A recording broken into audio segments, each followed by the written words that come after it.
observaciones a tomar en cuenta. Dado la gran cantidad de información que se mencionará en este video, hemos decidido no colocar toda la referencia o fuente de esta información, para agilizar la continuidad de la información expuesta. Prácticamente cada párrafo mencionado tiene una fuente, como libro, revista, periódico, entrevista por radio o televisión, que usted puede verificar leyendo el libro completo en PDF, el cual encontrará adjunto a este video. Un nuevo orden mundial. ¿Qué es el nuevo orden mundial? El escritor adventista Clifford Goldstein escribió: una vez que el imperio comunista se derrumbó, las relaciones entre los Estados Unidos y la ex Unión Soviética cambiaron. Las relaciones entre Europa y entre la ex Unión Soviética cambiaron, y las relaciones entre América y Europa cambiaron. Todo cambió militar, política y diplomáticamente. Y así, todos entramos en esa zona gris y nebulosa que llamamos el nuevo orden mundial.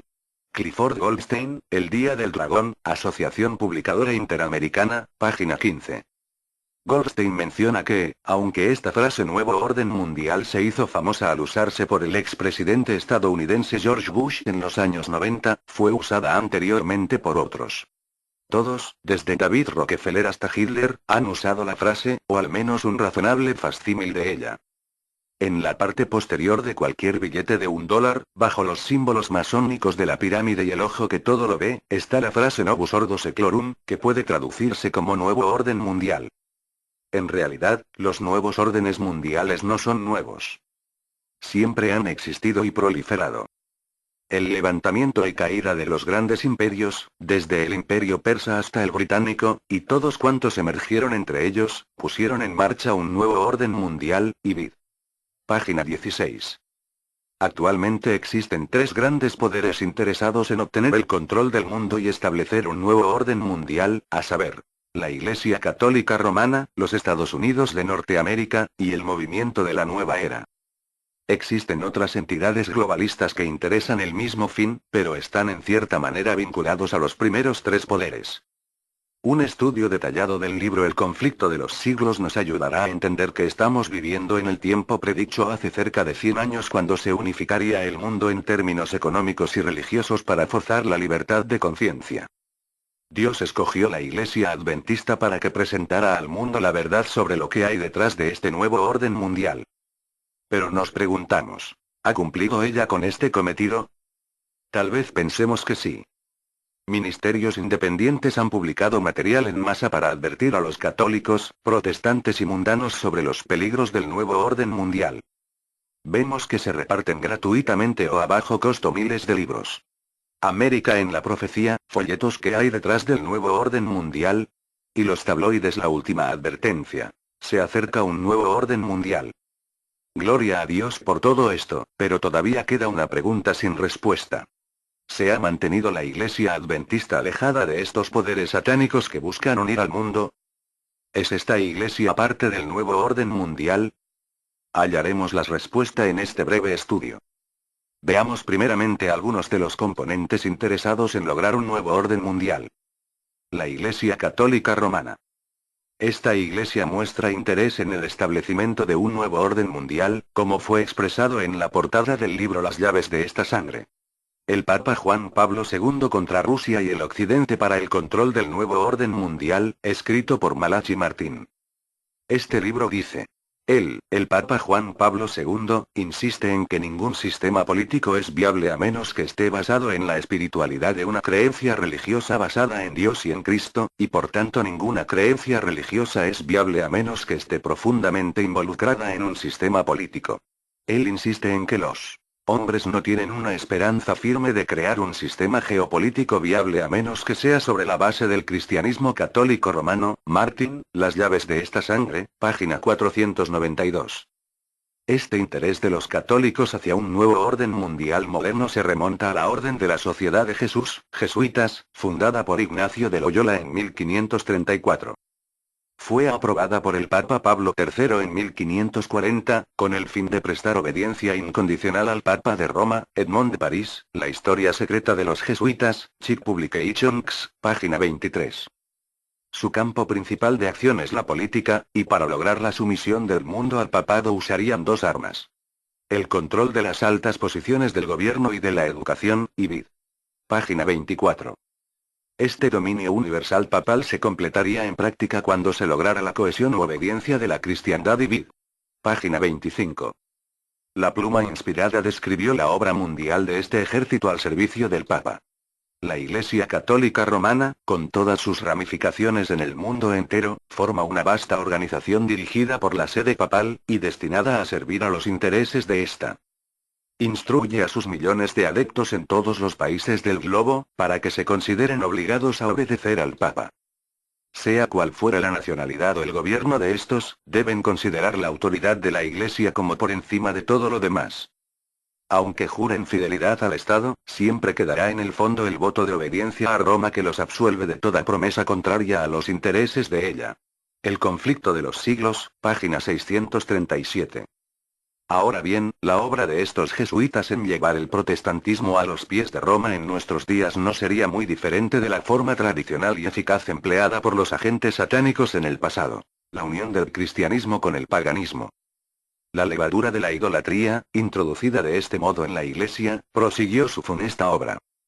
Doctrinas falsas, ritos supersticiosos y ceremonias idolátricas se incorporaron en la fe y en el culto cristiano. Al unirse los discípulos de Cristo con los idólatras, la religión cristiana se corrompió y la Iglesia perdió su pureza y su fuerza y vid. Página 47. Esta obra no fue realizada explícitamente, sino de forma sutil. Poco a poco, primero solapadamente y a hurtadillas, y después con más desembolso, conforme iba cobrando fuerza y dominio sobre los espíritus de los hombres, el misterio de iniquidad hizo progresar su obra engañosa y blasfema y vid. Página 53. Entonces el ejército jesuita, en obediencia incondicional al Papa de Roma, se ha infiltrado secretamente en todas las religiones y entidades políticas, con el fin de someter el mundo a los pies del papado. Obviamente, tendrían como prioridad infiltrar aquellas iglesias protestantes que identificaran a Roma como la bestia de Apocalipsis 13 o como la ramera de Apocalipsis 17. ¿Habrán ellos logrado su fin? Según el testimonio del Dr. Alberto Rivera, un ex sacerdote jesuita convertido al cristianismo, indicó que en 1949 formó parte de un grupo de espías secretos con el fin de infiltrar, es decir, entrar en un grupo sin que se den cuenta quién es uno verdaderamente, y destruir las siguientes iglesias: episcopales, iglesias de Dios, metodistas, luteranos, adventistas del séptimo día, nazarenos, Iglesia de Jesucristo, hermanos de Plymouth, pentecostales, bautistas, evangélicos unidos, alianza misionera, asambleas de Dios, mormones, testigos de Jehová, mahometanos, cópticos y ortodoxos griegos. Alberto, Chick Publications, página 18. Durante el reinado del Papa Juan XXIII, 1958-1963, se culminó tanto la infiltración de todas las religiones creyentes, por medio del ecumenismo, como de las organizaciones no creyentes. La voz de una Roma victoriosa se oyó decir: hemos triunfado e infiltrado todas estas organizaciones y más. Gracias a nuestros agentes secretos, hemos entrado silenciosamente en la televisión cristiana y publicaciones, y nos han recibido como maestros, pastores y evangelistas. Estamos enfatizando solo que el amor nos junte a todos nosotros. Esto es nuestra revivencia. Nuestra obra grande es la tercera fuerza, que es el movimiento carismático. Este es el puente a Roma. Los protestantes nos han aceptado con brazos abiertos. Ibid. Página 28. En 1975 el Dr. Rivera indicó que esta obra de infiltración en todos los ámbitos estaba casi concluida. Los protestantes debían conquistarse y usarse para el beneficio de los papas. Esta fue la propuesta personal que Ignacio de Loyola le hizo al Papa Pablo III, entre otras.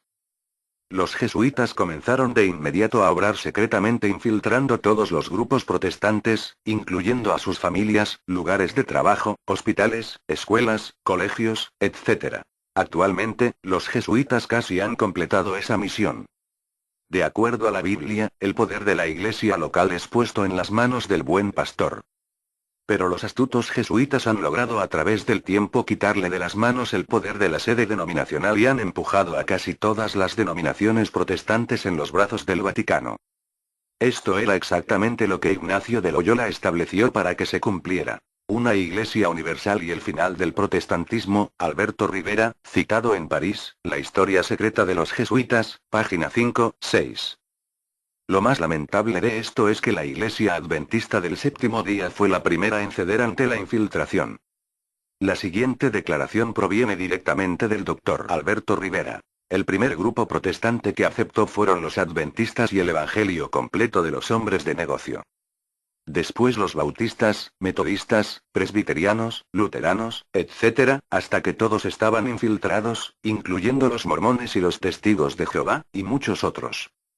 Todos los seminarios, universidades, y colegios avanzados siguieron. Los jesuitas dirigieron a la acción de la Juventud Católica, la Legión de María y los Caballeros de Colón para que los lleven a cabo. Ahora estos grupos se callan en contra de Roma o claman que el sistema romano es una iglesia creyente. Chick, Alberto, página 28. ¿Suena esto imposible de creer? Posteriormente, el Dr. Alberto Rivera reafirmó esta declaración. En una entrevista pública posterior con Mike Clutie, Alberto no solamente reafirmó que los jesuitas han penetrado en la iglesia adventista, sino que a nivel de membresía, la infiltración en la iglesia adventista ha sido más completa que en ninguna otra iglesia. En el vídeo número 1 de la serie Ataque Carismático Católico, se hicieron entrevistas a Alberto Rivera, y a unos adventistas que sabían de esta infiltración. Entre ellos una hermana narra que se había casado sin saberlo con un sacerdote católico, quien se hizo pasar por un miembro adventista. Personalmente me siento incapaz de refutar o negar estas declaraciones y testimonios. Pero analizaremos a continuación, usando la evidencia histórica, si la imputación hecha por el Dr. Rivera es cierta o falsa. Ahora estos grupos se callan en contra de Roma o claman que el sistema romano es una iglesia creyente. Chick, Alberto, página 28. El camino hacia Roma. Previo a la década del 1950, la Iglesia Adventista tenía claro de forma unánime que la interpretación profética de la primera bestia de Apocalipsis 13 y la ramera de Apocalipsis 17 se referían a Roma. De hecho, esto es parte de la proclamación del mensaje de los tres ángeles. Así como es de importancia presentar el Evangelio eterno de salvación contenido en tres mensajes, también es necesario desenmascarar la obra de la triple alianza satánica. El dragón, espiritismo, la bestia, catolicismo, y el falso profeta, protestantismo apóstata. A Roma no le convenía tener iglesias que la identificaran de esa manera, e hicieron de esas iglesias un blanco perfecto de ataque para dividirlas y destruirlas. Y su obra comenzó a dar frutos poco a poco desde esa década. 3 años después de la infiltración hecha por los jesuitas e indicada por el Dr. Alberto Rivera en 1949, el Dr. Jim G. Nussbaum, secretario de Libertad Religiosa de la División del Sur de Europa de los Adventistas del Séptimo Día, había tenido 6 entrevistas con el actual Papa, Pío XII. Ver fuente de esta información en el libro PDF. Un año después, en 1953, la Iglesia Adventista comenzó a rechazar el mensaje de amonestación al mundo católico. La antigua Iglesia Adventista del Séptimo Día asegura con fuerte voz que se abstendrá de toda herejía contra la Iglesia Católica, lo que no era el caso antes del año 1945 y quiere limitarse a presentar su convicción de una manera oportuna y sin polémica. Lucha Paulinus Alemania, 8 de marzo de 1953, citado en El Camino de los Adventistas, Editorial Andina, página 145. Podría decirse que este caso aislado no representa la posición de la totalidad de la membresía a nivel mundial, sin embargo, fue lo que acordó su liderato. Todo no terminó ahí. Entre los años 1955-57, los líderes de la denominación adventista se reunieron con el Dr. Donald Grey Barnhouse, pastor presbiteriano, y Walter Martin, estudiante de tesis doctoral, para que respondieran a una serie de preguntas sobre doctrina que estos les hicieron. Estas respuestas se publicaron en el libro titulado Preguntas y respuestas sobre doctrinas adventista en 1957. Durante estos diálogos Walter Martin indicó que los dirigentes adventistas en esas reuniones estaban negando algunas doctrinas que antes las creían, como por ejemplo, la marca de la bestia.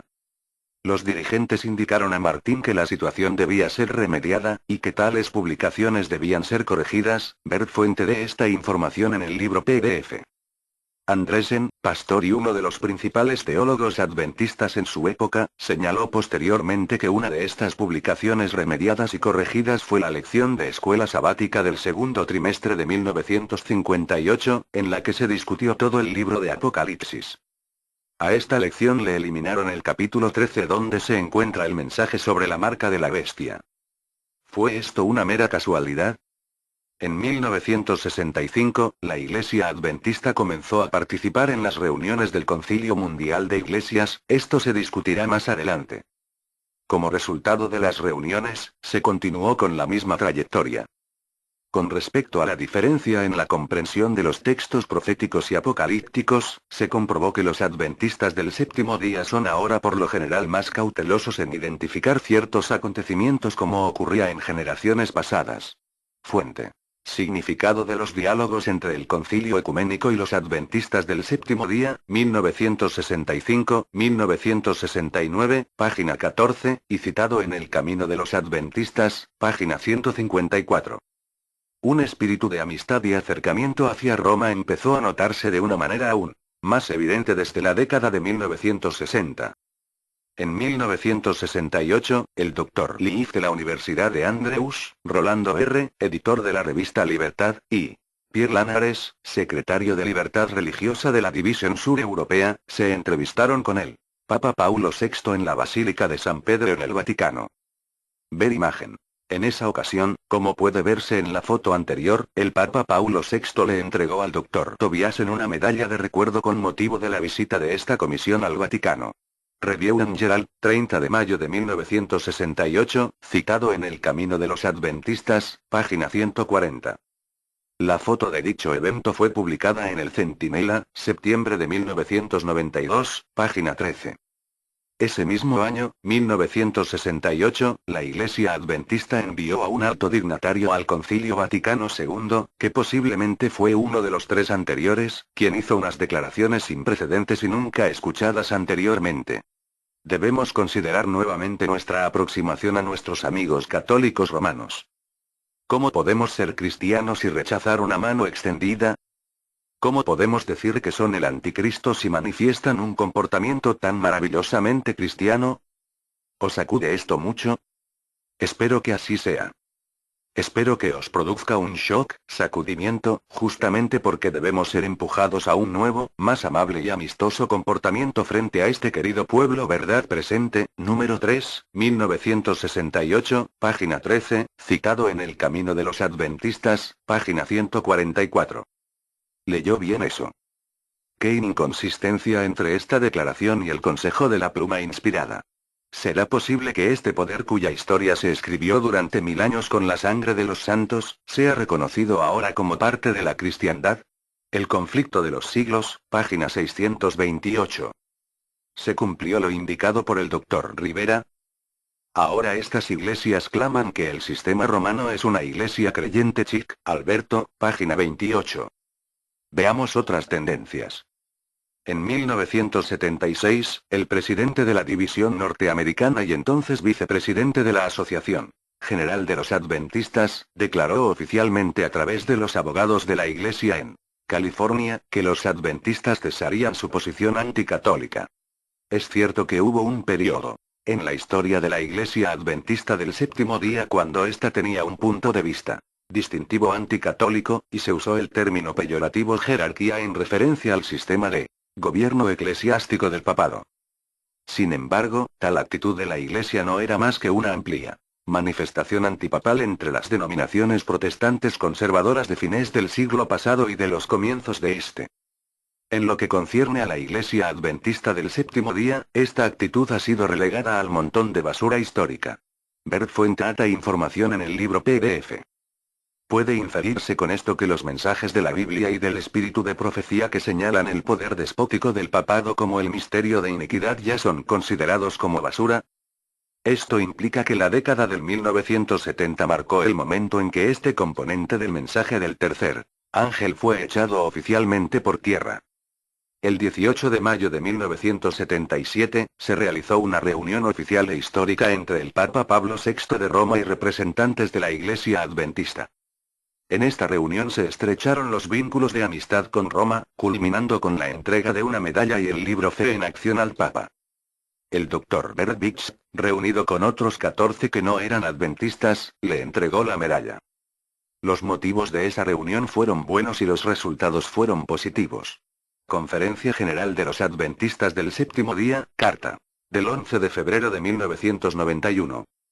En la revista Adventista del 11 de agosto de 1977, página 23, Duncan. Eva indicó que la medalla enchapada de oro es un símbolo de la Iglesia Adventista del Séptimo Día. Ver imagen.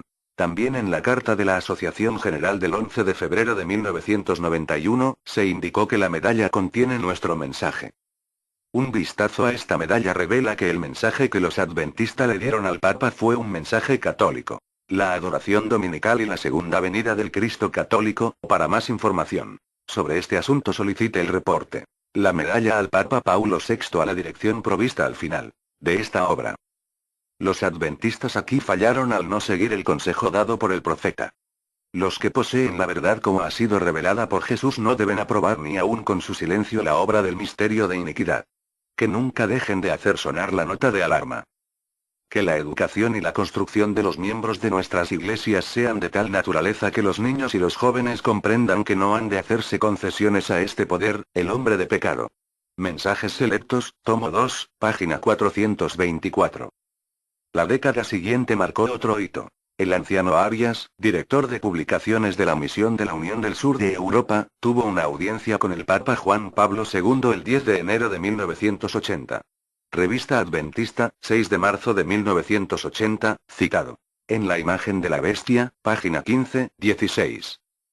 Esta fue la 9ª visita de adventistas a el Vaticano reportada en la literatura.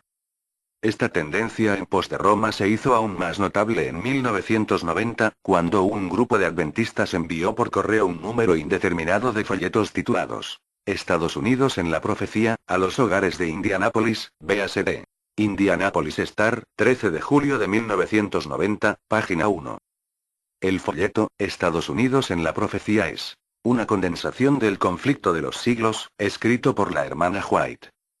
Sin embargo, Shirley Burton, líder departamental de la Asociación General y portavoz de la organización, se refirió al folleto como una basura, y que sus publicadores no eran una organización oficial de la denominación IBID.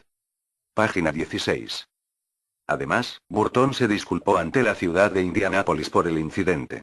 Quiero que nuestros hermanos de Indianápolis sepan que esto no es nada oficial ni apoyado por la Iglesia. Necesitamos disculparnos ante la ciudad. Existen muchas facciones entre los adventistas del séptimo día, algunos de los cuales abrazan ideas extremistas. Ella dijo. Este tipo de cosas nos pone a nivel de culto, lo cual no somos. IBID. Debemos notar 3 cosas importantes en la declaración de Burton. En primer lugar, la Iglesia Adventista se disculpó ante el mundo por presentar la veracidad del espíritu de profecía contenida en el conflicto de los siglos, que no es otra cosa que una visión más clara sobre las profecías de Daniel y Apocalipsis. En segundo lugar, resulta inconcebible pensar que Satanás trató de quitarle la vida a la hermana White para impedirle escribir el libro El conflicto de los siglos, véase notas biográficas de Elena de White, páginas 178, 180, y que en este tiempo se diga que su obra inspirada por el Espíritu Santo es una basura. En tercer lugar, parece que le preocupaba más la posición ante el mundo que presentar una verdad. Esto pareció ser una repetición de los años 1955-57, cuando esta iglesia fue confrontada por Martin y Barnhouse.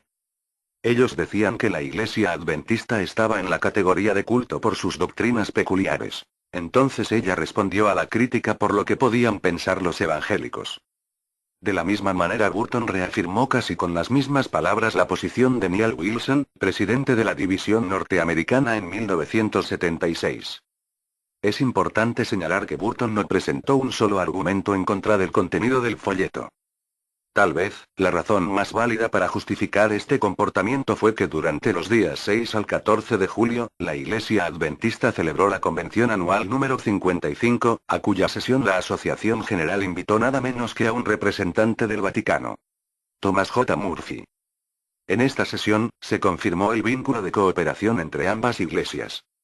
Esto fue publicado en un periódico católico de Arkansas 2 semanas después de la reunión. Sin embargo, la mayoría de la Iglesia Adventista se ha apartado de la posición anticatólica. La nueva posición de cooperación con la Iglesia Católica se ejemplificó por la invitación que le hicieron los adventistas del séptimo día al Vaticano, para que éste enviara un observador oficial a la conferencia. Ver fuente de información en el libro PDF.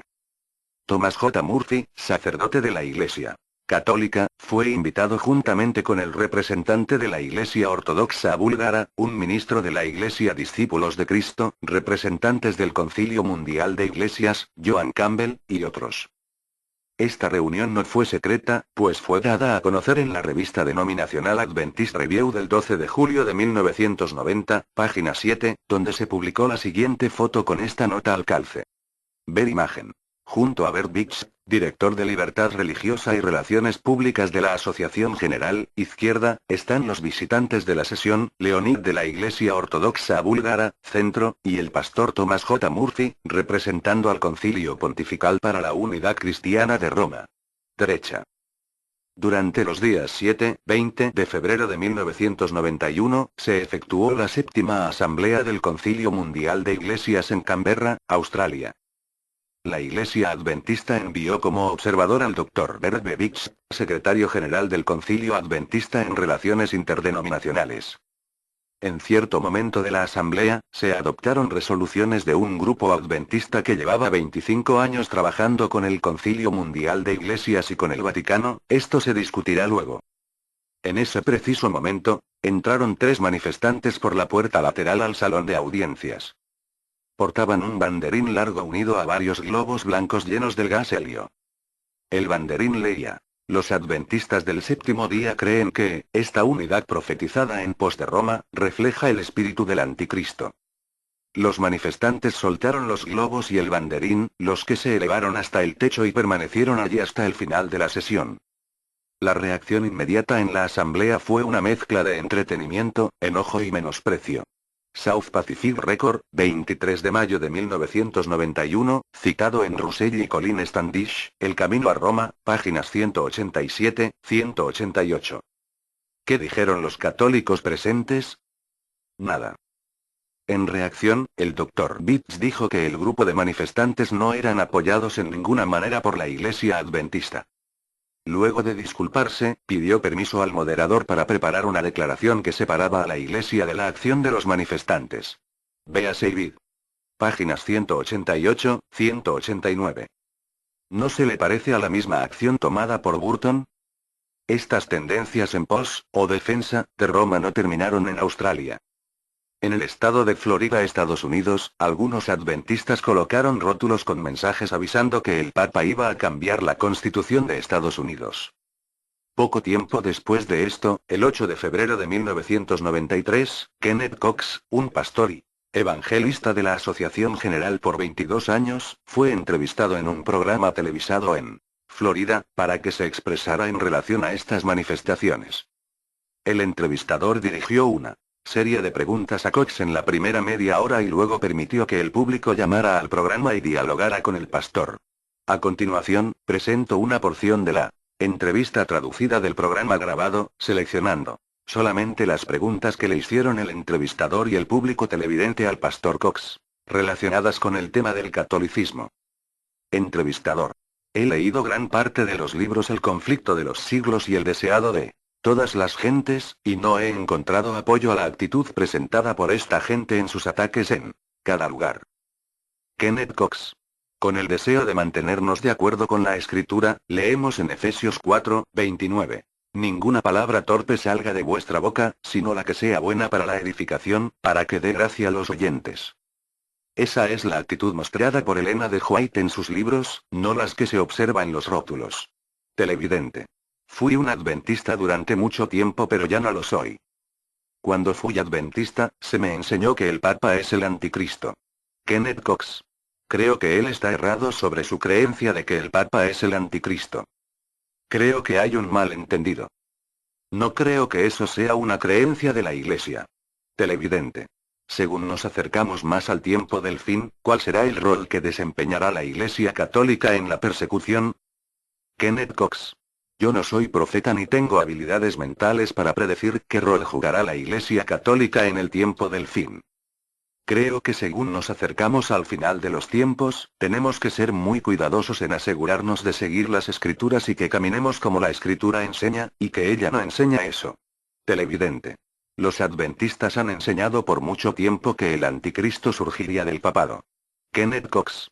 La Biblia enseña que la palabra anticristo es usada solamente en 4 ocasiones en 1 y 2 de Juan, la persona que niega al Hijo y al Padre es el anticristo, pero en el libro de Juan no habla que este poder vendría en el futuro, sino que ya estaba comenzando en sus días.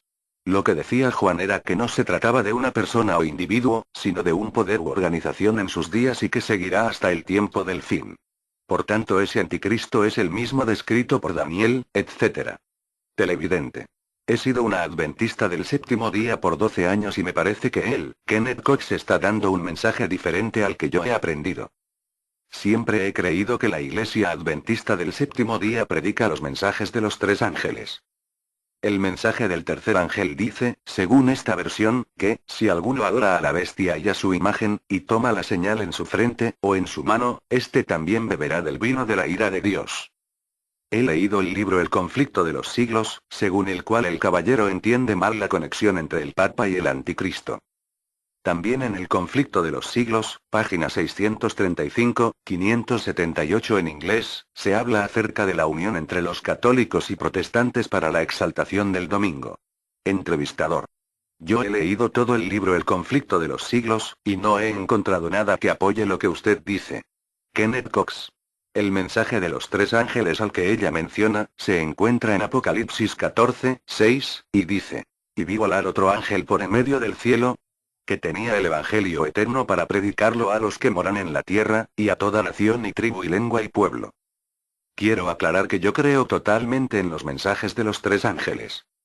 Pero creo que el punto que ella interpretó mal fue acerca de la diferencia de lo que estamos hablando. Por ejemplo, yo soy un ciudadano de los Estados Unidos de América. A veces el gobierno de los Estados Unidos hace cosas que yo no estoy de acuerdo. Solo porque ellos hacen cosas que yo no estoy de acuerdo, ¿hace esto que todas las personas de los Estados Unidos sean igual?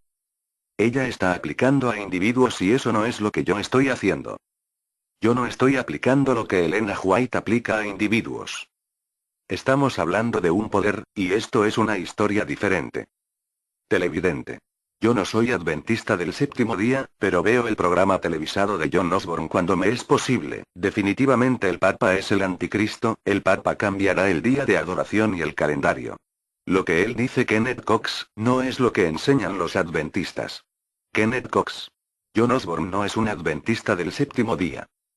Kenneth Cox, estación de televisión WGTL, Central Florida, Canal 52, 8 de febrero de 1993. Como hemos visto en esta entrevista, el pastor Kenneth Cox no presentó una posición en favor de la verdad. Por el contrario, la echó por tierra y negó asuntos tales como el papel que desempeñará la Iglesia Católica en la persecución, la identificación del papado como un poder anticristiano, la unión entre protestantes y católicos, y el cambio de la Constitución de los Estados Unidos en favor de una ley dominical. Dijo que eso era cosa pasada. Algunas respuestas las evadió. En otras se limitó a hacer ataques personales y en ninguna de ellas presentó un claro "así dice Jehová". Recuerde que este pastor es un evangelista por 22 años, y fue a Florida en representación de la Asociación General. Por sus respuestas se ve claramente que deseaba honrar el espíritu de cooperación con la Iglesia Católica adoptada en el Congreso de Indianápolis en 1990, véase Arkansas Catholic, 29 de julio de 1990, página 8. Continuando casos similares a este, en 1993 salió publicado otro artículo donde se presentaron argumentos parecidos a los de Kenneth Cox. Cuando alguien lleva el nombre de adventistas, piense si es el tiempo para colocar rótulos atacando a otros cristianos. Si las leyes dominicales parecen moverse en direcciones opuestas, ¿por qué existe el ánimo de atacar a la bestia en público? ¿Pensamos que airar a la bestia aceleraría el fin? Esperamos que nuestra fe en el regreso del Señor no esté tan vinculada con el destino de la bestia y la secuencia de eventos que pierda de vista a Jesús. Permítame decir con énfasis. Nuestra fe debe estar en Jesús, no en eventos específicos de tiempo. Visitor, 1 de julio de 1993, página 6. ¿Es verdad que las leyes dominicales parecen moverse en otra dirección? El video sobre leyes azules sobre el domingo demuestra todo lo contrario. Necesitamos conocer las estrategias de Satanás para no caer engañados creyendo que esto nunca vendrá. Satanás trabaja solapadamente entre bastidores, removiendo la barrera legal, la separación de la Iglesia y el Estado, que detuvo las leyes dominicales hace 100 años. Los asuntos comunes nos parecen mucho más urgentes a nosotros, y seguiremos como si nada, hasta que sea demasiado tarde. Entonces brincará sobre nosotros como el gato salta sobre el ratón. Como un jugador de ajedrez que se distrae, descubriremos, cuando ya sea demasiado tarde, que hemos sido puestos en jaque mate. Un pequeño movimiento, y las leyes dominicales que tanto hemos anunciado, nos explotarán en la cara, y no habrá nada que podamos hacer para detenerlas. Marvin Moore, El desafío del tiempo final, Asociación Publicadora Interamericana, páginas 113-114. Si el presentar una verdad es un ataque, ¿cómo se dará el mensaje del tercer ángel, el cual proclamaba una terrible amonestación, acompañado de las más tremendas amenazas que jamás se dirigieron contra el hombre? Primeros escritos, página 254. ¿Cómo se cumplirán las palabras del ángel? Tendrán que combatir tesoneramente contra la bestia y su imagen. ¿Y cómo se hará este combate contra la bestia? Todos necesitan sabiduría para investigar cuidadosamente el misterio de iniquidad que figura de forma tan destacada en las postrimerías de la historia de esta tierra. En el tiempo en que vivimos, el Señor ha llamado a su pueblo y le ha dado un mensaje para presentar. Lo ha llamado a exponer la maldad del hombre de pecado, que ha hecho de la ley del domingo un poder distintivo, que ha pensado en cambiar los tiempos y la ley, y ha oprimido al pueblo de Dios que se mantiene firme para honrarlo y guardar el único verdadero día de reposo, el sábado de la creación, como santo para el Señor. Testimonios para los ministros, página 118. Según la pluma inspirada, este mensaje será dado con gran poder por aquellos que den la advertencia final contra la bestia y su imagen. Testimonios, tomo 8, página 118. Es correcto que nuestra fe debe estar puesta en Jesús, quien nos exhortó a velar y a ser responsable ante los acontecimientos que indican la hora de su venida. Analice profundamente el contenido de la siguiente cita de la mensajera de Dios. Los solemnes mensajes que en el Apocalipsis se dieron en su orden deben ocupar el primer lugar en el pensamiento de los hijos de Dios. No debemos permitir que nuestra atención sea cautivada por otra cosa. En todo el libro del Apocalipsis se encuentran promesas preciosas y alentadoras, así como advertencias del significado más solemne. No querrán leer el testimonio dado por Cristo a su discípulo Juan, los que pretenden tener un conocimiento de la verdad. En él no hay suposiciones ni engaños científicos. Contiene verdades que atañen a nuestro bienestar presente y futuro. Joyas de los Testimonios, tomo 3, página 279. Maranata. El Señor viene. Página 158. Otro mensaje de Thompson se relaciona con evitar atacar a la bestia. Además, estoy convencido que atacar la bestia no es solo omitir el punto. Es dañino y peligroso. Debemos saber por qué la bestia es del maligno. Y cuando veamos el comportamiento de la bestia, deberemos enfrentarlo con firmeza. Visitor, 1 de julio de 1993, página 6. El capítulo 36 de Jeremías contiene eventos que se repetirán en el tiempo del fin, Comentario Bíblico Adventista tomo 4, página 1180. Jeremías dio una terrible amonestación al rey de Israel, pero este quemó el rollo. ¿Estarán los líderes quemando el rollo hoy, y callando las voces del fuerte clamor para mantener su posición de cooperación con Roma? Otro caso más relacionado con rótulos de expresión ocurrió en California, Estados Unidos en 1993. Algunos adventistas colocaron rótulos relacionados al sábado y al domingo, y ofrecían un libro gratis. En el rótulo había un diagrama del Papa Juan Pablo II. En esa ocasión, un líder de la iglesia de Glendale, California, escribió una carta al cardenal Roger Mahony disculpando a la iglesia por el acto. La carta fue publicada en un periódico dominical católico, donde el líder adventista dijo: "Me disculpo por los rótulos que han aparecido en Los Ángeles, caricaturizando al Papa Juan Pablo II. Entendemos que esos rótulos fueron colocados por un pequeño grupo de personas, cuyo líder fue excomulgado de nuestra denominación. Estos métodos de llamar la atención hacia sus posiciones no están en armonía con la Iglesia Adventista del Séptimo Día". Los Ángeles, California, 26 de septiembre de 1993. Aquí se repiten los mismos elementos que en los casos de Shirley Burton, Bert Beveridge y Kenneth Cox, pero se añade un nuevo aspecto aún más peligroso. El rechazo de la verdad. Nuestro comité ha tomado una acción legal en contra de los rótulos y del mensaje que contienen. El mensaje contenido en uno de los rótulos decía: sábado, reposo del Señor. Domingo, la marca de la bestia. ¿Cuál usted escoge? Libro gratis, 1-800-655, FAQ, Daniel 7, Apocalipsis 13. Cualquier miembro de iglesia que tenga tan solo un conocimiento general sobre estos temas fundamentales y básicos del adventismo puede entender que la acción legal en contra de estos mensajes indica un claro rechazo a la verdad del sábado, y al mensaje del tercer ángel. ¿Acaso el sábado ha dejado de ser el reposo del Señor, y el domingo ya no es la marca de la bestia? Aquí se cumple la amonestación de la sierva de Dios. Por supuesto, se tendría poco en cuenta el sábado y también al Dios que lo creó. Mensajes selectos, tomo 1, página 239. En los casos de Shirley Burton, 1990, Bert Beveridge, 1991, Kenneth Cox, 1993, Alden Thompson, 1993, Itz Distensen, 1993, hemos visto algunas características. Ataque al mensaje presentado, disculpas de la Iglesia Adventista, y afinidad con la Iglesia Romana. Los mensajeros de Apocalipsis 13 y 14 han sido identificados como disidentes tolerados por la Iglesia. Tal parece que el mensaje del tercer ángel que expone la verdad sobre el misterio de iniquidad ya no es bienvenido en la mayoría de las publicaciones adventista. Igualmente, la circulación del libro El conflicto de los siglos parece haberse tornado en una pesadilla y dolor de cabeza para algunos adventistas. Por otro lado, algunas publicaciones que dan honor al papado y a su pompa, son gratamente recibidas sin despertar ninguna objeción. Por ejemplo, en ocasión de la visita del Papa Juan Pablo II a Denver, Colorado, Estados Unidos en agosto de 1993, un hermano adventista que se deleitó del acontecimiento, se expresó de la siguiente manera. De las voces de un coro de 700 voces, a los 80.000 jóvenes en el estadio haciendo la ola. De las velas en el servicio vespertino de adoración a los jóvenes jubilosos portando pesadas cruces de madera, de las lágrimas de gozo a los miles que se desmayaban por deshidratación, todo el panorama fue espectacular.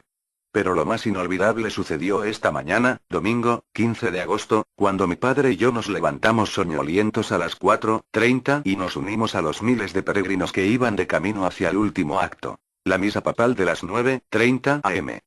Pronto se realizaron nuestras esperanzas. Luego que un helicóptero de la Marina de los Estados Unidos sobrevoló lentamente en círculos sobre el área que agrupaba a unas 375.000 personas, el Papa Juan Pablo II, luciendo su atuendo pontifical distintivo, precedido por una colorida procesión de cardenales, obispos, y otros, caminó a unos pasos de nosotros en su trayecto hacia la tarima. Según él pasaba cerca y yo me recostaba de la verja de plástico, y observado cuidadosamente por una fila de agentes del servicio secreto, aún mi pulso se aceleró. Y también debió acelerarse por los miles de sacerdotes y los VIPs a nuestro derredor que bromeaban, un poco irreverentes, sobre obtener una mirada del Papa, o tocarlo a él. Aún, si esos primeros eventos fueron espectaculares, ninguno de ellos se comparó en importancia a lo que el Papa dijo esta mañana durante la misa y los otros eventos del Día Mundial de la Juventud. La mayoría de los mensajes del Papa eran de esperarse, defensa de las enseñanzas católico-romanas, incluyendo la misa, la Asunción de María, el rol de la tradición y estilos de vida. Pero lo sorprendente esta mañana fue que en esta ocasión, al escuchar al Papa Juan Pablo II, se parecía más a un predicador adventista o protestante que a un pontífice romano. Adventist Review, 23 de septiembre de 1993, página 5. Seguramente el hermano Myron quedó maravillado con el espectáculo de la pompa romana. Se unió gozoso a la procesión en pos del Papa para indicar luego que el evento más importante fueron los mensajes dados en la misa. Las doctrinas católicas, la Asunción de María, la tradición y los estilos de vida. Es una vergüenza permitir tal publicación en pos de Roma mientras que el verdadero mensaje adventista de los tres ángeles es arrojado por el suelo. Finalmente, a Myron le pareció que el Papa hablaba como un pastor adventista. Hace poco un hermano en la fe sintonizó un programa televisado de la Iglesia Católica, y me dijo que ellos predicaban como los adventistas. Sin embargo, el espíritu de profecía dice que Roma se jacta de no variar. Jamás. El conflicto de los siglos, página 638. Forma parte de su política asumir el carácter que le permita mejor realizar sus planes. Pero bajo la apariencia variable del camaleón oculta el mismo veneno de la serpiente. Ibid. Página 628. Pero las iglesias protestantes son las que han cambiado desde la Reforma, asemejándose más y más a Roma. No sin razón se ha asegurado que en los países protestantes el catolicismo no difiere ya tanto del protestantismo como antes. Se ha verificado un cambio. Pero no es del papado. El catolicismo se parece mucho en verdad al protestantismo de hoy día debido a lo mucho que éste ha degenerado desde los días de los reformadores. Ibid. Incluso, hemos observado dentro de la Iglesia adventista la tendencia a romanizar al adventismo. ¿No será por esto que Mairon encontró tanta similitud? La sierva de Dios escribió: cuando la Iglesia se halla en apostasía, la distancia entre esta y el papado disminuye. Señales de los tiempos, página 99, 19 de febrero de 1894. El siguiente caso es otro más. El 21 de octubre de 1994, el pastor Carlos Viera, de los fideicomisarios de los escritos de Elena White, se reunió con los pastores en una iglesia de Río Piedras, Puerto Rico. Dijo que, a petición de unos hermanos de Alemania sobre unos 20 pasajes del libro El conflicto de los siglos que contenían un sentimiento anticatólico, estos podían eliminarse con el consentimiento de la autora. Mencionó que la hermana White antes de morir escribió una carta en la que se estableció lo siguiente.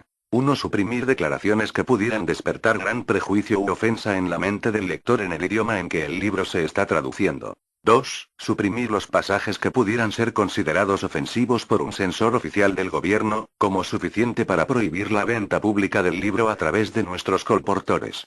3. Cambiar términos específicos, que sean ofensivos, duros, o que levanten prejuicio en la gente, y utilizar expresiones más generales y aceptables para todas las clases, como por ejemplo, romano en lugar de romanista, católico romano en lugar de papistas, y evitar el uso específico de declaraciones tales como que el papado es el hombre de pecado o que Babilonia es la ramera. Como resultado de esta carta, se creó una nueva versión.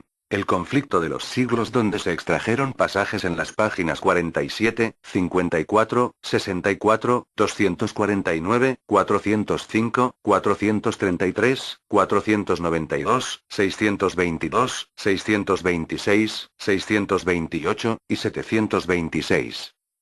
El pastor Viera indicó que una nueva versión de este libro titulado América en la Profecía, al cual no se le extrajo las citas anteriores, no es una versión recomendable por la Iglesia Adventista, y se lamentó por su distribución. Ibid.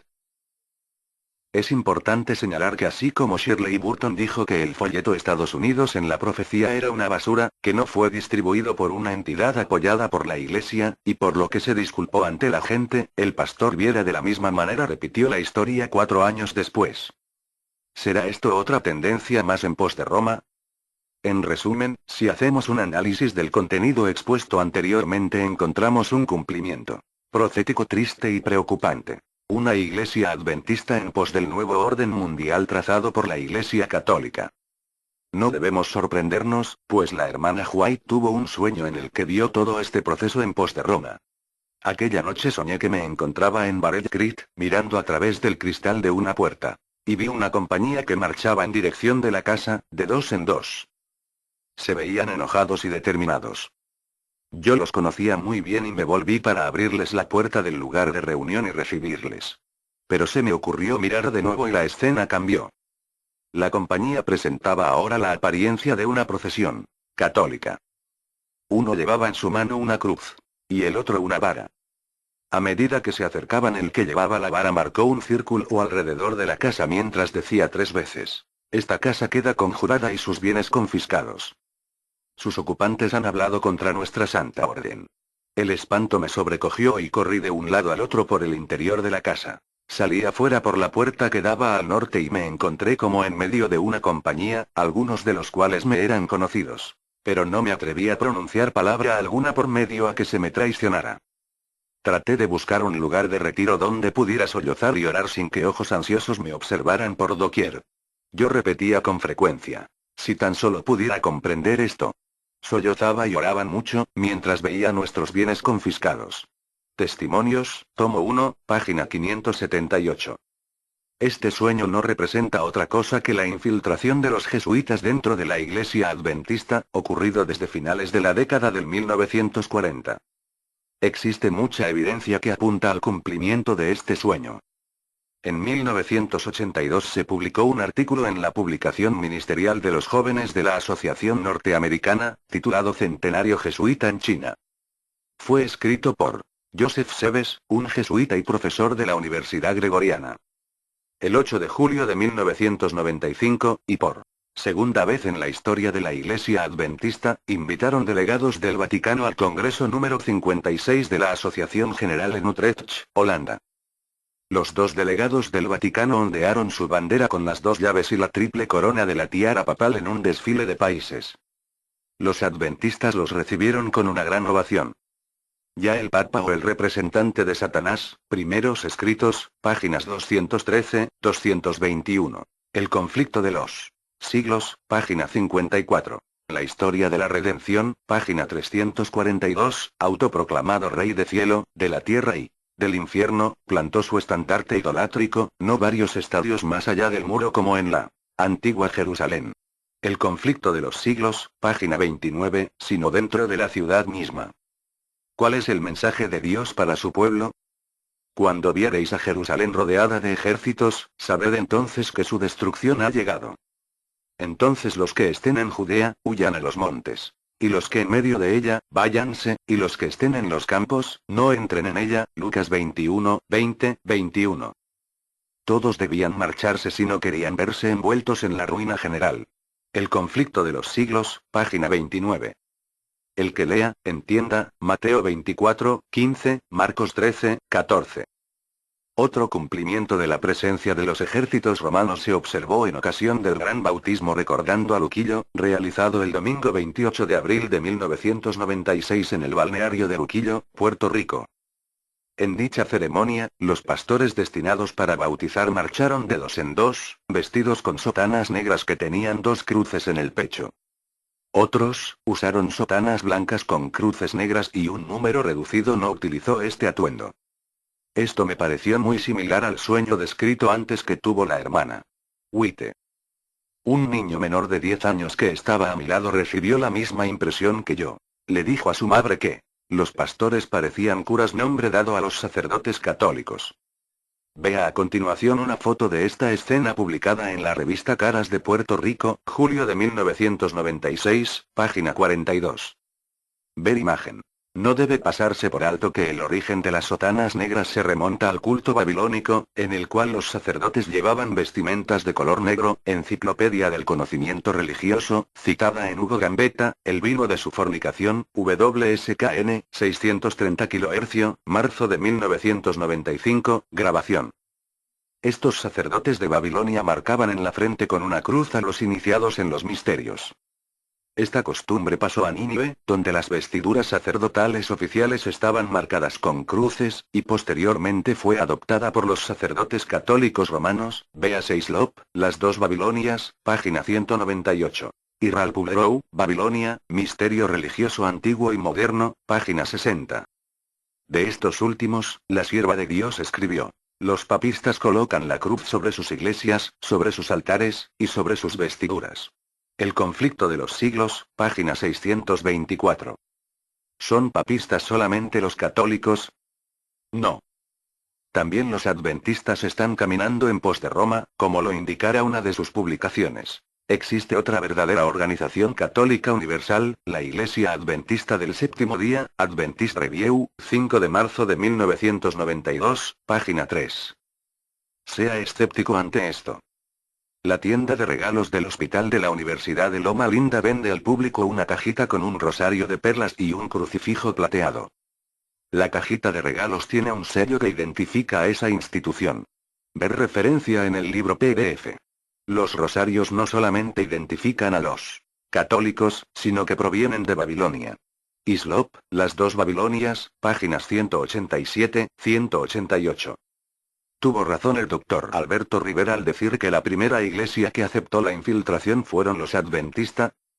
Tuvo también razón al decir que ahora esta iglesia se calla de hablar en contra de Roma cuando el liderato adventista ha silenciado el mensaje en contra del misterio de iniquidad, haciendo alianza con este y llamándolo una iglesia cristiana. Sin lugar a dudas. Todos estos pasos dados demuestran que la Asociación General está siguiendo y llevando a su feligresía hacia el nuevo orden mundial trazado por Roma. La nueva era, los masones y el orden de los Illuminati, estas tres entidades también están interesadas en el establecimiento de un nuevo orden mundial. Las coloqué bajo el mismo grupo porque aunque son diferentes, comparten muchas enseñanzas en común. No es mi objetivo describir detalladamente los dogmas y propósitos de cada uno de estos grupos, pues otros autores ya lo han hecho. Definiremos brevemente la nueva era. Este movimiento es un término abarcante que se usa para describir una conglomeración o calidoscopio de prácticas, filosofías y creencias basadas en el espiritismo moderno, el humanismo secular y las religiones místicas orientales tales como el hinduismo, el budismo y el taoísmo.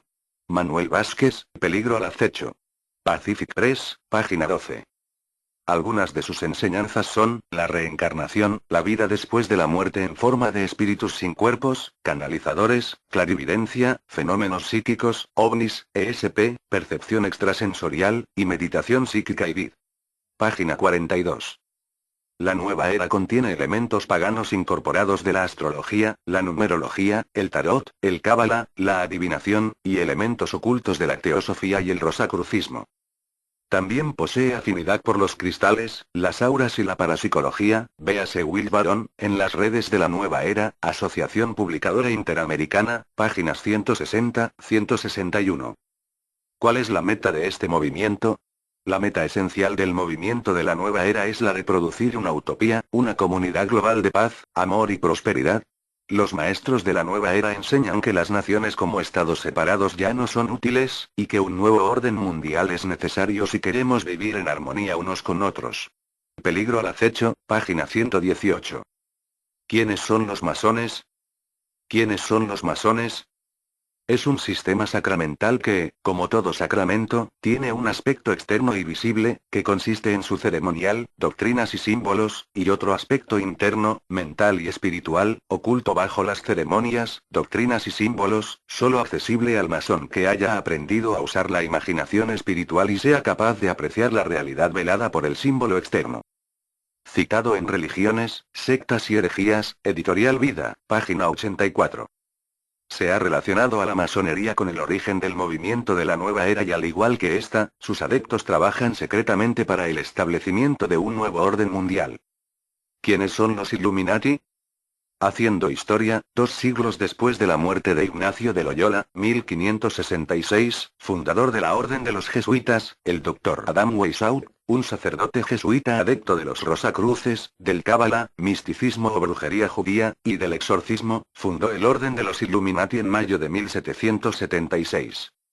La religión de los Illuminati es el gnosticismo, que es una rara mezcla de filosofías griegas y orientales, ligada con ciertas doctrinas del cristianismo. Demuestran de manera enfática que poseen un conocimiento espiritual superior. Alrededor del 1782 el Dr. Adam Weishaupt estableció alianza con los grandes líderes de la masonería libre, ganando estos prominencia bancaria y los primeros momentum. Por este tiempo, el Dr. Adam Weishaupt hizo secretamente una gran obra de unificar al mundo bajo la excusa de trabajar para la causa de Cristo. La agenda oficial de los Illuminati desapareció para los años 1780, pero actualmente trabajan de forma no oficial dentro de las logias masonas que ya se han establecido. A esto se refirió Sessler como una sociedad secreta trabajando dentro de otra sociedad secreta. El gran objetivo de los Illuminati es unir todo el mundo en uno solo cuerpo, en términos políticos, económicos y religiosos. En otras palabras, preparar el camino para el establecimiento de un nuevo orden mundial. Este fue el mismo objetivo de Ignacio de Loyola, quien quiso someter al mundo bajo el gobierno del Papa. Posiblemente los jesuitas crearon esta nueva ramificación que se infiltraría en todas las instituciones, y llevar el mundo a adorar a la bestia a través de un sistema económico forzado.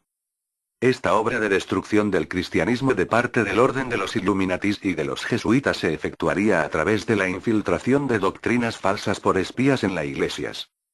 Evidentemente, ellos no se identificarán como tal, sino que el pueblo de Dios los reconocerá por lo que dicen o hacen. Una de las enseñanzas de Weishaupt y del orden dice: todas las religiones que adoran al Dios de los cielos serán infiltradas y o anuladas, y una nueva religión tomará su lugar.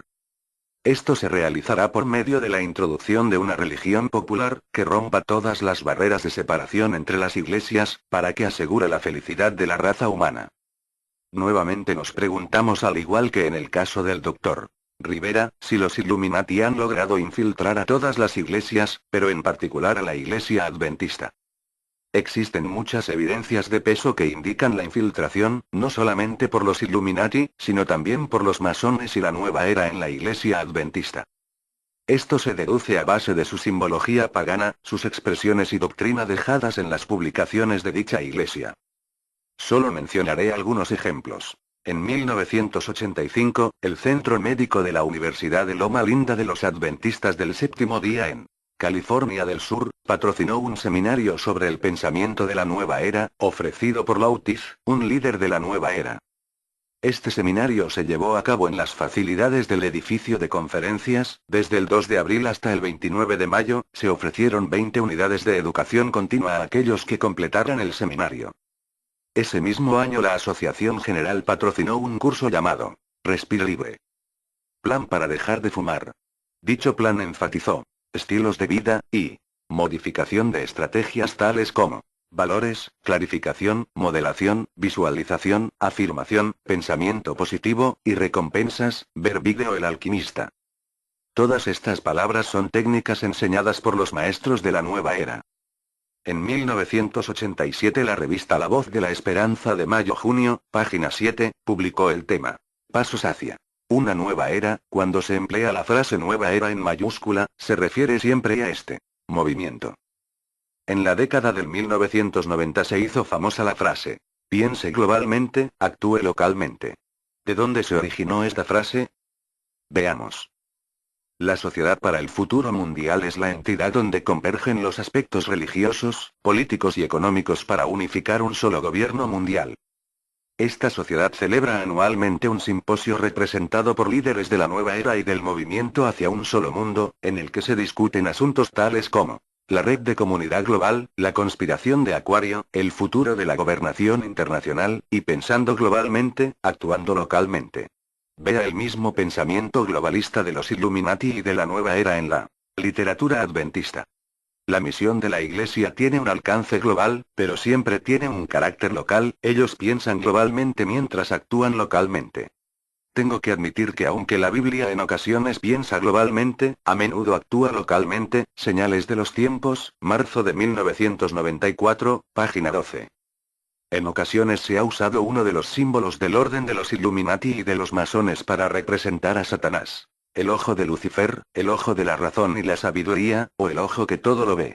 El origen de este ojo se remonta a la antigua Babilonia, Islop, las dos Babilonias, página 215, y su uso pasó luego a los misterios mágicos de Egipto, a Roma pagana, a la Iglesia católica, a los masones y al orden de los Illuminati. Es el mismo ojo que aparece sobre una pirámide, en la parte reversa del billete de $1.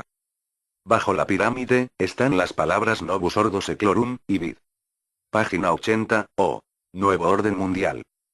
El uso de este ojo diabólico ha minado las publicaciones adventista, aunque tal vez haya pasado desapercibido. Algunas de estas publicaciones donde aparece este ojo son Samuel Bacchiocchi, Reposo Divino para la Inquietud Humana, 1988, página 110. La portada de Adventist View División Norteamericana, verano de 1992. La portada también de Adventist View, otoño de 1993. Y la revista Diálogo Universitario, volumen 7, número 1, 1995. Página 28. Una evidencia contundente fue la publicación de la pintura sobre el regreso del Rey Cósmico en la revista Ministros de agosto de 1990, llena de las enseñanzas paganas y ocultas de los Illuminati y de la nueva era. Esta pintura y otras evidencias se discutirán más adelante. El movimiento ecuménico y el Concilio Mundial de Iglesias. El término ecumenismo proviene de la palabra griega oikumene, que significa el mundo entero. Colin y Russell Standish definen el ecumenismo como el concepto de reunificación de la Iglesia cristiana basada en el compromiso, consenso y pérdida de énfasis doctrinal, pero no en armonía con la verdad. Guardadores de la Fe, página 228. El movimiento ecuménico tiene varios fines. 1. Traer todas las iglesias, denominaciones, y finalmente las religiones juntas a una comunión mundial. 2. Unir las iglesias y el mundo, y finalmente evangelizar el mundo entero. El primer esfuerzo de unión o el punto de partida del movimiento ecuménico moderno surgió en la Conferencia Mundial Misionera de Edimburgo en 1910. A ese esfuerzo se le conoció como el Movimiento de la Fe y Orden. En las décadas de 1920-1930, se estableció la Conferencia de Vida y Obras, y la Conferencia Mundial de la Fe y Orden. Esta última, originó al actual Concilio Mundial de Iglesias, de aquí en adelante CMI. El CMI se constituyó formalmente el 23 de agosto de 1948 en Ámsterdam, Holanda, con el único fin de promover el ecumenismo religioso para el nuevo orden mundial. Respecto a esta unión de poderes religiosos, la pluma inspirada escribió: estos tienen un mismo propósito. Habrá un lazo universal de unión, una gran armonía, una confederación de fuerzas de Satanás. Maranata. El Señor viene. Página 185. La Biblia menciona los componentes de esta unión de fuerzas. Y vi salir de la boca del dragón, y de la boca de la bestia y de la boca del falso profeta, 3 espíritus inmundos a manera de ranas. Porque son espíritus de demonios, que hacen señales, para ir a los reyes de la tierra y de todo el mundo, para congregarlos para la batalla de aquel gran día del Dios Todopoderoso. Apocalipsis 16, 13, 14. Esta triple unión está representada por el espiritismo el dragón, el catolicismo la bestia, y el protestantismo apóstata el falso profeta.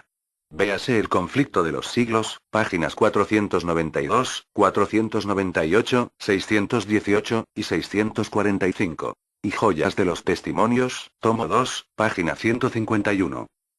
Cada uno de estos poderes religiosos están involucrados en el movimiento mundial ecuménico. Pero es de preocuparse que uno de los emblemas empleados por el CMI es un barco con un mástil en forma de cruz para representar a la Iglesia de Cristo Universal. Sobre este barco están escritas las palabras oikumene. Ellos dicen que el CMI representa a la Iglesia de Cristo, pero, ¿es esto cierto?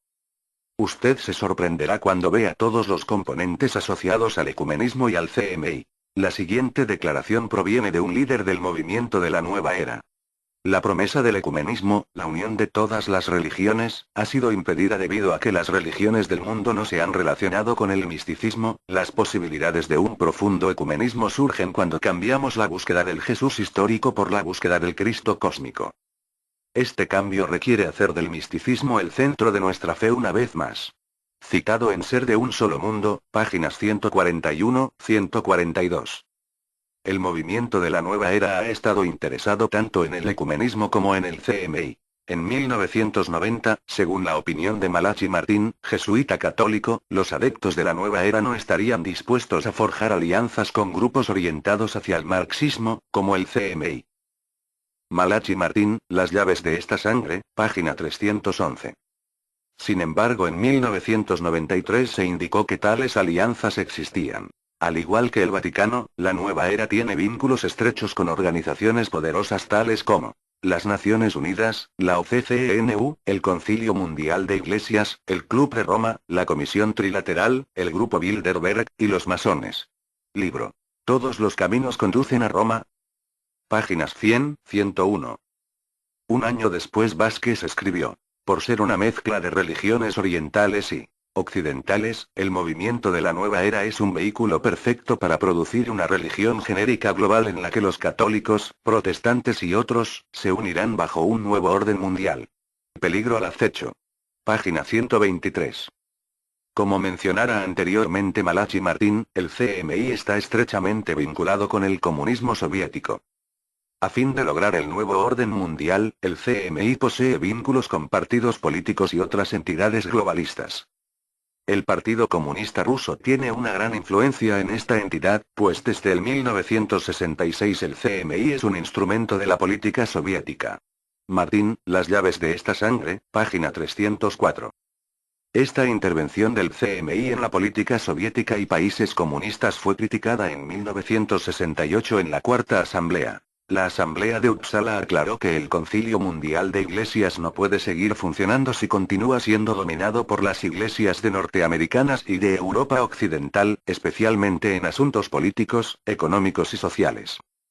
Además de esto, el CMI está unido al Concilio Nacional de Iglesias, que surgió del Concilio Federal de Iglesias. Este último fue organizado en parte por el Dr. Henry Ward, identificado con el Partido Comunista. Se han identificado sobre 100 personas en el liderato del Concilio Nacional de Iglesias asociadas al Frente Comunista o que sirvieron a la causa comunista.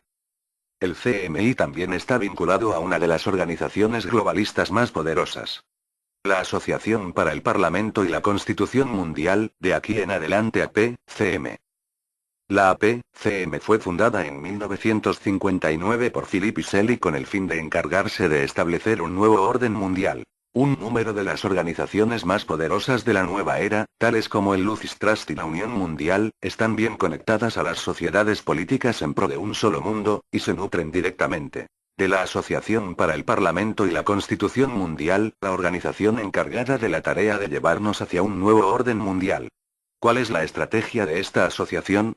La estrategia de la APCM y de sus organizaciones afiliadas ha sido la de poner silenciosamente tantas piezas como sea posible en su debido lugar, sin que muchas personas conozcan sobre los planes necesarios para lograr su cometido. Aquí entra la pieza del CMI en el rompecabezas.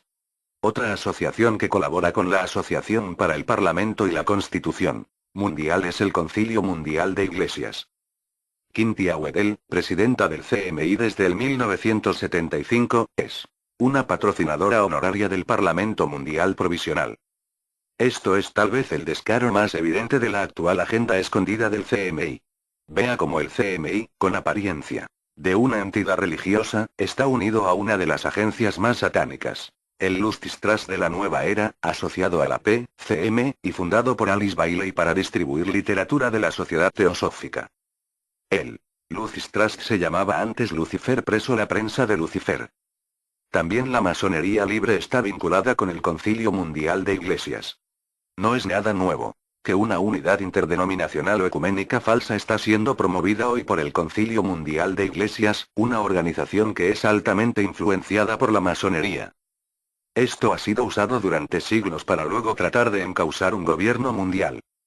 No puede existir un gobierno mundial mientras los cristianos no se unan con personas de otras religiones. La falta de disposición de los cristianos de comprometer su fe ha sido un obstáculo para los conspiradores. Vemos nuevamente al CMI vinculado a una religión satánica, cuyos orígenes se remontan a los antiguos misterios babilónicos.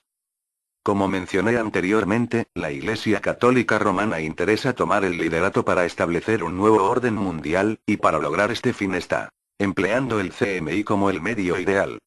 Esta organización CMI ha llegado a representar al liderato de las principales iglesias protestantes de América, y ha estado presionando privadamente hacia una unificación con la Iglesia de Roma.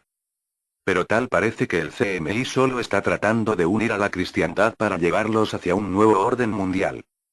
Con esto podemos entender fácilmente por qué el concilio ha estado promoviendo activamente el interdenominacionalismo, la fusión de todas las grandes religiones del mundo bajo una sombrilla. Esta unidad falsa era necesaria para llevar a toda la humanidad hacia un gobierno mundial. Página 12. Se ha dicho que la Iglesia Católica recibió la primera invitación para participar en la formación del Concilio Mundial de Iglesias, 1948, pero la Santa Sede declinó la invitación. Supremacía Papal y Libertad Religiosa, Asociación Publicadora Americana, página 117. Ella esperaba el regreso de sus hermanos separados, pero que no cedería a los acercamientos de ellos. ¿Cómo se lograría esto? Mencioné que esta tarea de sumisión se llevaría a cabo secretamente a través de la Orden de los Jesuitas. Alberto Rivera, ex sacerdote jesuita, señaló en una entrevista que el Concilio Mundial de Iglesias fue financiado por los jesuitas en Europa a finales de la Segunda Guerra Mundial después de 1945, con el fin de unir a todos los protestantes de Europa, y formar el CMI. En 1948 la Iglesia Católica no estaba preparada para colaborar abiertamente con el CMI, pero luego de la infiltración concluida durante el reinado del Papa Juan XXIII las cosas cambiaron. Después del Concilio Vaticano II en 1962, el Papa Juan XXIII comenzó a mostrar interés en el movimiento ecuménico, no solamente para atraer a sus hermanos separados, católicos orientales, ortodoxos, protestantes, sino también a musulmanes, judíos y ateos. Véase Supremacía Papal y Libertad Religiosa, páginas 119-126. La siguiente posición católica sobre el ecumenismo fue adoptada en el Concilio Vaticano II.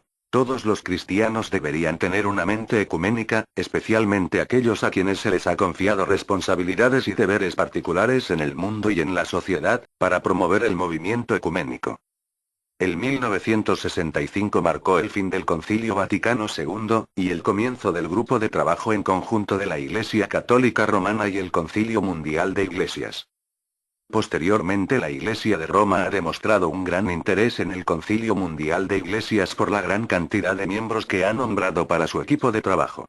Aunque la Iglesia Católica no es un miembro oficial entre los 317 iglesias que forman el CMI, alrededor de 25% del equipo del CMI son católicos romanos.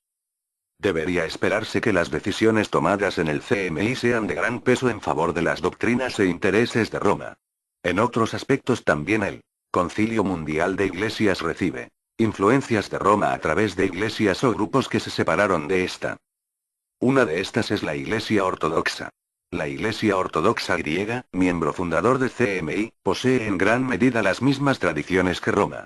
Según el secretario general del CMI de 1966-1972, ambas iglesias han aportado al enriquecimiento teológico del ecumenismo. A lo que me refiero es al enriquecimiento teológico mutuo en el movimiento ecuménico, hecho posible y realizado desde la entrada de las iglesias ortodoxas. La importancia de esta entrada no fue disminuida, sino mejorada por una nueva postura del movimiento ecuménico tomada por la Iglesia Católica Romana bajo el liderazgo de los papas Juan XXIII y Pablo VI. Eugene, en Voces de Unidad, página 19. También la Comisión Pontificia para la Justicia y Paz, aunque es nominalmente católica, ha endosado la política soviética marxista. Esta comisión se unió al Concilio Mundial de Iglesias en 1968 para dar origen al Comité para la Sociedad, Desarrollo y Paz, conocido en inglés por las siglas SODEPAX. Este comité promueve la igualdad de las religiones, la redefinición del término iglesia que abarca la unión de todas las personas de cualquier o ningún credo, y las actividades ecuménicas. Malachi Martín, Las llaves de esta sangre, páginas 304-305.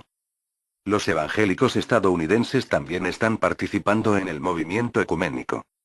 En una entrevista hecha por un reportero de News and World Report, Billy Graham, el máximo representante del movimiento evangélico, respondió: los muchos viajes a través del mundo y la relación con líderes de todas las denominaciones han ayudado a amoldarme en un ser ecuménico. Estamos separados teológicamente, pero eso no significa nada para mí. ¿Qué tenemos hasta aquí? ¿Es realmente el CMI un representante de la Iglesia de Cristo? En su lugar es una Babilonia que agrupa varias entidades políticas y religiosas, todas ellas interesadas en establecer un nuevo orden mundial. La nueva era, los Illuminati, los masones, comunistas, globalistas, católicos y protestantes, ver apéndice 1. ¿Debería el pueblo remanente encontrarse asociado con tal movimiento? Veamos el triste trayecto de la Iglesia que una vez Dios escogió para mantenerse pura, libre de asociaciones con el mundo. En 1959 se registró un acontecimiento sin precedente en la Iglesia Adventista. Se efectuó la unión de la Iglesia de Cristo con la Iglesia Adventistas del Séptimo Día en Qinzhou, provincia de Liaoning, China. El nombre de ambas iglesias desapareció, hubo fusión de la organización, edificios, propiedades y personal, desapareció el pago de diezmos y hubo cambio de ideología. 15 de diciembre de 1959, citado en El Camino de los Adventistas, páginas 131-132. El mismo año la Iglesia Adventista estaba registrada como miembro asociado y cooperador del Concilio Nacional de Iglesias, CNI, una rama del Concilio Mundial de Iglesias. Este enlace con el Concilio Nacional de Iglesias ha permanecido hasta años recientes. En 1994 el pastor Dwayne Nelson de una iglesia de Michigan, con el apoyo de la división norteamericana, participó de un programa especial de Navidad televisado, titulado Un nuevo Santa Claus, y presentado por el NIBS Adventist Review, diciembre de 1994, página 7. El anuncio de promoción publicado decía: el Concilio Nacional de Iglesias presenta una producción de la Iglesia Adventista del Séptimo Día. En 1965 la Iglesia Adventista comenzó a participar en las reuniones del Concilio Mundial de Iglesias. Desde el 1965 sostienen los Adventistas del Séptimo Día conversaciones en entrevistas regulares con el Concilio Ecuménico de las Iglesias. Comenzó primeramente con un sincero y libre intercambio de opiniones bajo la sola responsabilidad de los presentes. Entrevistas sucesivas tuvieron un carácter más oficial porque los interlocutores de los Adventistas del Séptimo Día habían sido aprobados y financiados para ocupar los lugares correspondientes. Las conversaciones sostenidas entre los Adventistas del Séptimo Día y el Concilio Ecuménico de las Iglesias ha contribuido a establecer un nuevo contacto entre la Iglesia Adventista del Séptimo Día y otras organizaciones religiosas e iglesias. Un resultado inmediato de las conversaciones fue el nombramiento de un adventista como miembro de la Comisión de Confesiones y Constitución de Iglesias del Concilio Ecuménico de Iglesias. ¿Quién fue esta persona nombrada? En 1965, Bert Beveridge, entonces secretario de la División Africana Oriental y Norte de Europa, se convirtió en un miembro activo del Concilio Mundial de Iglesias. Él sirvió como el enlace ecuménico de la Asociación General con todas las demás denominaciones protestantes. En 1968, la reunión de Linares, Ekstad, y Tobia Essen en el Vaticano, indicada antes, estableció la plataforma para que la Asociación General fuera participante y miembro activo de la Confesión Mundial de las Familias, CMF. Esto se realizó todos los años, y la Asociación General envió un delegado como secretario a su conferencia anual. Estas conversaciones sostenidas entre los adventistas y el Concilio Mundial de Iglesias durante 1965-69, fueron admitidas por el mismo Dr. Bert Beveridge, director del Departamento de Libertad Religiosa y Relaciones Públicas de la Asociación General de los Adventistas. Desde el 1968 la Asociación General de los Adventistas del Séptimo Día ha estado activamente representada en la reunión anual de la Secretaría de la Confesión Mundial de Familias. En 1977 Beach escribió: yo he estado representando a nuestra iglesia en esta reunión durante 9 años. Yo he servido como secretario en esta conferencia.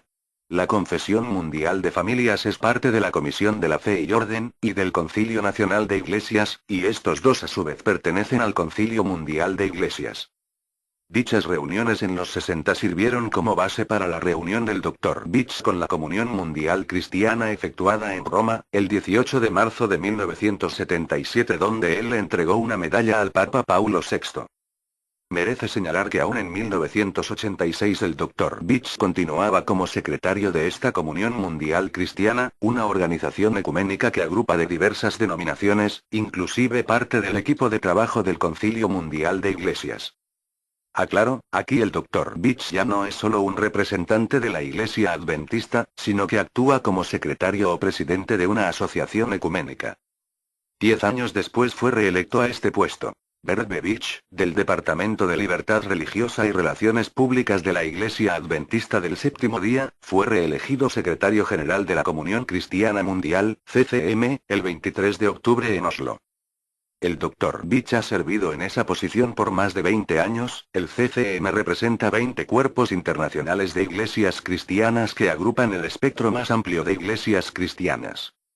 Reste más de 20 años a 1996 y hallará que el Dr. Beach estaba presidiendo esta comunión ecuménica antes de entregarle la medalla al Papa Paulo VI en 1977.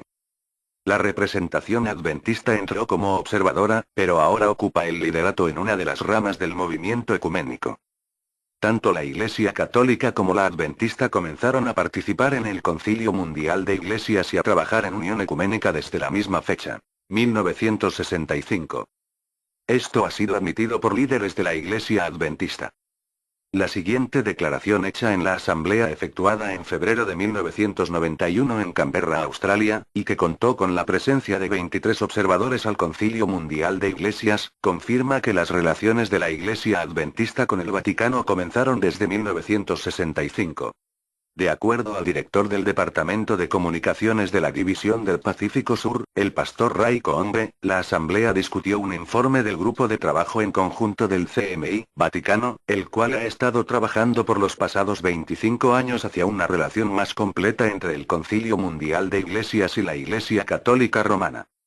Una de las ramas más importantes que salen del tronco principal del Concilio Mundial de Iglesias es la Comisión de la Fe y Orden. ¿Cuál es la función de esta entidad? La Comisión de la Fe y Orden se encarga de producir estudios eruditos sobre diferentes interrogantes teológicas relacionadas a la unidad de la Iglesia y al movimiento ecuménico. Frecuentemente la Comisión de la Fe y Orden ha sido el líder, en inglés bellwether, y significa la oveja líder de la manada que lleva una campana en su cuello, en las tendencias ecuménicas y teológicas. El año pasado esta decidió prestar menos atención a los asuntos que dividen a las diversas iglesias, tales como el significado de los sacramentos o la sucesión apostólica, y concentrarse en problemas nuevos que cruzan las líneas confesionales, tales como una relación de vida entre la iglesia y el gobierno secular. La asamblea es el cuerpo más alto para establecer política. The New York Times, 12 de julio de 1968. Así como la reforma pro salud es el brazo derecho del mensaje del tercer ángel, la Comisión de la Fe y Orden es el brazo poderoso del Concilio Mundial de Iglesias encargado de establecer doctrinas en favor del ecumenismo. ¿Ha enviado la Iglesia Adventista representantes a esta comisión? Los adventistas del séptimo día han tenido representación en la Comisión de la Fe y Orden desde 1967, carta de Gerald F. Moody, 27 de marzo de 1974. Un año después se admitió su plena membresía en este concilio. El Concilio Mundial de Iglesias admitió la membresía de 9 teólogos católicos romanos a uno de sus principales brazos teológicos, la Comisión de la Fe y Orden. También se admitió la membresía completa de 6 representantes de otras iglesias no miembros, entre ellos los adventistas del séptimo día, el Sínodo de la Iglesia Luterana de Missouri y varios cuerpos bautistas. Periódico Mercury, San José, California, 12 de julio de 1968. Note que tanto la Iglesia Católica como la Adventista entran nuevamente a formar parte de un cuerpo ecuménico en el mismo año. Esta misma noticia también salió publicada en The New York Times del 12 de julio de 1968. Posteriormente, esto fue confirmado por 2 pastores adventistas en 1992. Nosotros, como Iglesia Mundial, somos miembros de la Comisión de la Fe y Orden del CMI. Libro. El Camino a Roma, página 180. Sin embargo, la Asociación General de los Adventistas niega tal hecho. Un adventista del séptimo día es miembro de la Comisión de Fe y Orden en su capacidad personal, pero nuestra iglesia como tal no es miembro de esa comisión. Carta al hermano López, 29 de marzo de 1991, Departamento de Relaciones Públicas y Libertad Religiosa de la Asociación General de los Adventistas del séptimo día. Sin embargo, los documentos indican que como iglesia es miembro de esta comisión. También se niega la participación colectiva en asuntos de discusión teológica. En 1982 la Iglesia Adventista participó de un encuentro ecuménico en Perú, con el fin de llegar a un consenso teológico en temas del bautismo, la Eucaristía y el ministerio. Al finalizar el encuentro se acordó publicar las resoluciones en un libro titulado Bautismo, Eucaristía y Ministerio. Se ha indicado que el representante no votó en favor de los acuerdos. Como miembro de esa comisión, él estuvo involucrado en la discusión que llevó a la preparación del documento, pero él no votó a favor de este cuando fue aprobado. Sin embargo, en la contraportada del texto publicado luego de dicha reunión puede leerse: esta declaración representa un gran avance en la jornada ecuménica. El texto sobre bautismo, Eucaristía y ministerio es el resultado de un proceso de estudio y consultas durante 5 años, y representa la convergencia teológica alcanzada a través del diálogo bajo la dirección del Espíritu Santo. Alrededor de 100 teólogos se reunieron en enero de 1982 en Lima, Perú, y recomendaron unánimemente transmitir los acuerdos de esta declaración, el texto de Lima, para un estudio en común y una respuesta oficial de las iglesias. Virtualmente, están representadas todas las iglesias principales. Ortodoxos del Este, ortodoxos orientales, católicos romanos, católicos antiguos, luteranos, anglicanos, reformados, metodistas, unidos, discípulos, bautistas, adventistas y pentecostales. Las respuestas de las iglesias a esta declaración constituyen un paso vital en el proceso ecuménico de recepción. Pregúntese. ¿Puede obrar el Espíritu Santo para lograr un consenso teológico en asuntos como el bautismo infantil por aspersión, el sacrificio idolátrico de la misa, Eucaristía, y el ministerio papal, siendo todo una copia del ritual babilónico? Note que todos los participantes dieron una respuesta oficial de sus iglesias, y votaron o recomendaron unánimemente en favor de los acuerdos, con el fin de llegar a la meta final: el ecumenismo. En 1968, cuando la Iglesia Adventista fue admitida en la Comisión de la Fe y el Orden, el periódico The New York Times del 12 de julio de 1968 escribió sobre el evento: pasos que pueden llevar a un rol de lleno en el Concilio Mundial de Iglesias. Este mismo concilio, CMI, ha ratificado nuevamente que la sede de los Adventistas dio la aprobación oficial al documento Bautismo, Eucaristía y Ministerio. A usted también le interesaría saber que la Comisión de la Fe y Orden recibió una respuesta oficial de la Oficina Internacional de los Adventistas del Séptimo Día en Washington al documento Bautismo, Eucaristía y Ministerio. Carta de Eileen Chapman, asistente administrativo, 20 de marzo de 1991.